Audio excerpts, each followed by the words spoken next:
How's it going, guys? Welcome back to mentfx, and excuse all the chartings on here. We've had a bunch of one-on-ones with the people in the team, and definitely if you want a chance to join, check out the link down here. Other than that, let's get into today's lesson. So the main thing I want to talk about is the idea of supply and demand zones and which ones are really considered valid and which ones to really start to use. So something I've seen a lot of people do, and it's not wrong to do this, and I've seen a lot of smart money people succeed doing this, is draw out their supply and demand zones, which could be in the form of, you know, however it is that they learned it, whether it's looking at unmitigated zones like this with imbalances on the inside, looking at those as the area price wants to come, looking at the general area, which is the, you know, the drop base drop, the drop base rally, all these things that people like to call them, just the normal demand zones in here, and ultimately having all these demand zones drawn out on a chart and basically looking to trade them in the future as areas of potential shorting, or, you know, having other areas drawn in just like that, right? Having other areas such as this drawn in, and basically their entire charts are populated by a bunch of these little supply and demand areas where they want to expect price to go into and then trade from. So as a lot of you know, the three-step process that I pretty much use to get involved on anything is looking at structure and finding out where you are, finding that break of structure, labeling the next high as the point of liquidity where you expect price to head in the future, finding your supply and demand zone that caused that movement and actually was responsible for creating the protected low at the bottom, thereby giving you a range to work within, understanding that anything down here is a great area to look for buys into because you have a confluence of multiple things, and then looking for the confirmation of Wyckoff in or around these areas right here to take that market higher and begin to deliver the liquidity highs above. Now, what's interesting about being able to do this is that it honestly is the one thing that should also help you find the valid S&D zones to use. So what a lot of people do is they go and find all these last up moves before the down moves, and they also find the last down moves before the up moves. And again, they exist on every single time frame, and they exist absolutely everywhere, right? These are just some examples. And some of them, as you can see, have that type of mitigation and do continue to new highs. And some of them have that mitigation for just a second, right? And then just drop through. And something that I've seen happen to a lot of my students and a lot of smart money people that actually learn from a lot of pretty dumb smart money ultimately, is that they will just have a bunch of these S&D zones, and when price comes to that S&D zone and potentially gives them a little something, it just gets blown through. And this happens almost anywhere they look.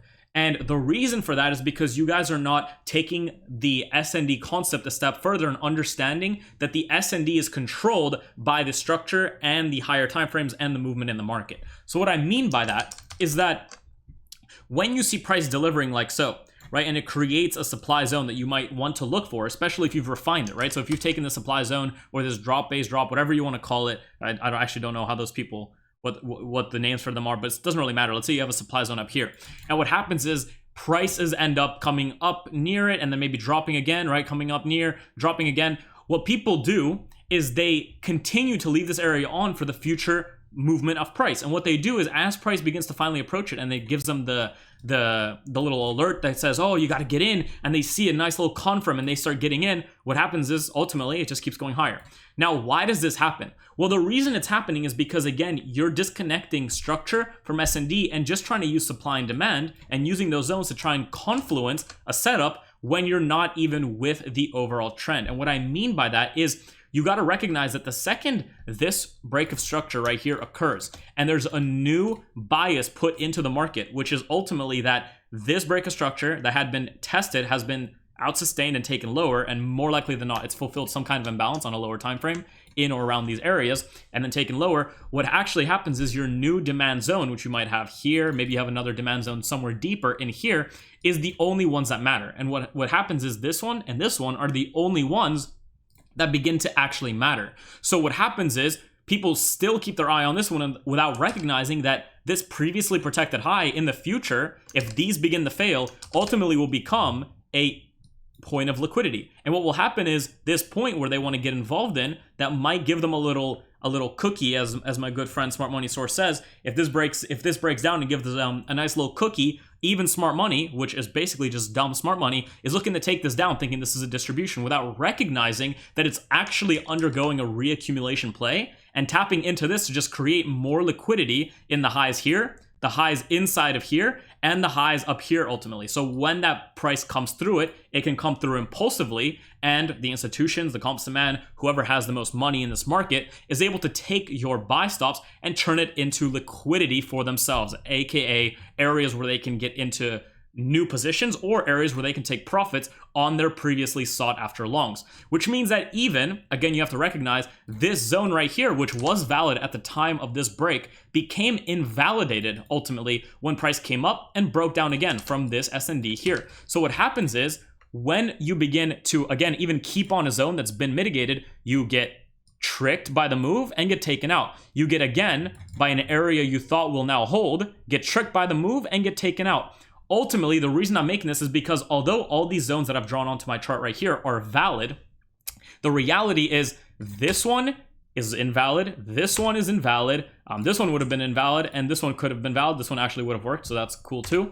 But the real valid zones would ultimately still only really exist here, and honestly, that's it. Right? And then the new ones that will be caused as a result, because the second you begin to see the real shifts in this market that begin to take the price higher, if they do, right, and price begins to accumulate, what's going to happen is these previous areas of potential demand are all going to act as areas of closing very minor orders and continuing higher, closing very tiny orders and continuing significantly higher.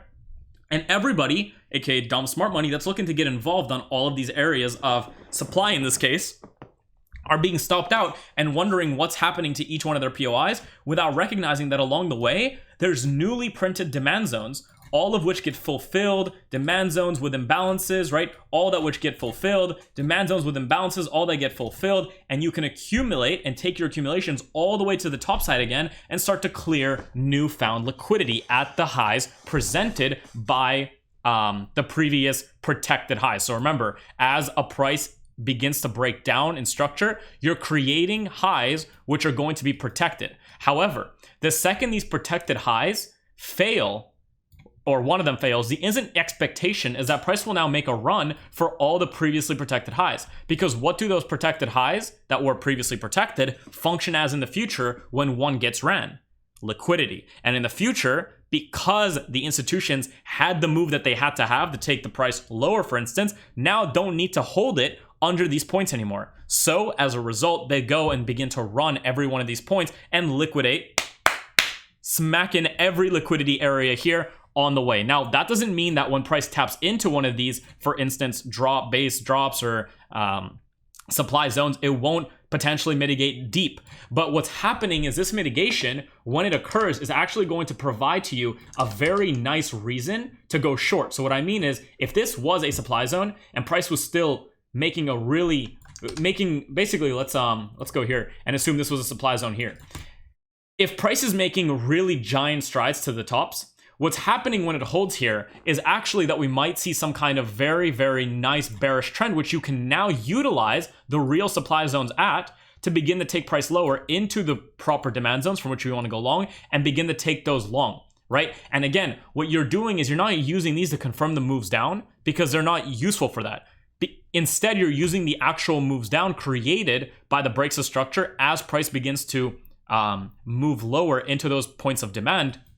And what also is interesting is, again, if you had a supply zone here, the second this structure right here becomes broken, what you need to instantly recognize is that this supply up here becomes rather invalid. It becomes useless. Why? Because price has already fulfilled what it needed to fulfill on this structural move, and instead it will in the future allow this area to act as very short-term liquidity and the creation of short-term liquidity as they close unmitigated orders, but not for the purpose of going significantly lower and making a new bearish trend, but instead for the purpose of reaccumulating and continuing significantly higher. Something we talk about a lot in the mentorship, redistributions, reaccumulations, and understanding how to properly spot them is ultimately coming from the standpoint of understanding where you are in structure. So as price mitigates this supply zone and you get a great entry, fantastic.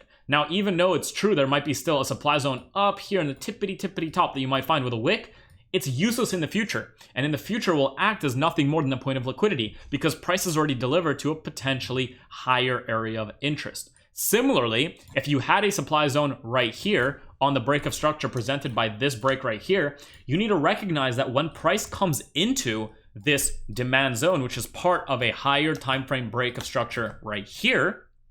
So BOS up, just like that, right? When this happens, you need to recognize that already the probability and the odds of this previously valid supply zone to sell from have almost pretty much been negated because your higher time frame areas have already been met. Now, would you assume that a demand zone responsible for the break of a previous structure would be impulsive enough to take out the tiny supply zone caused by the tiny break of structure within a backup, ultimately, of a larger range?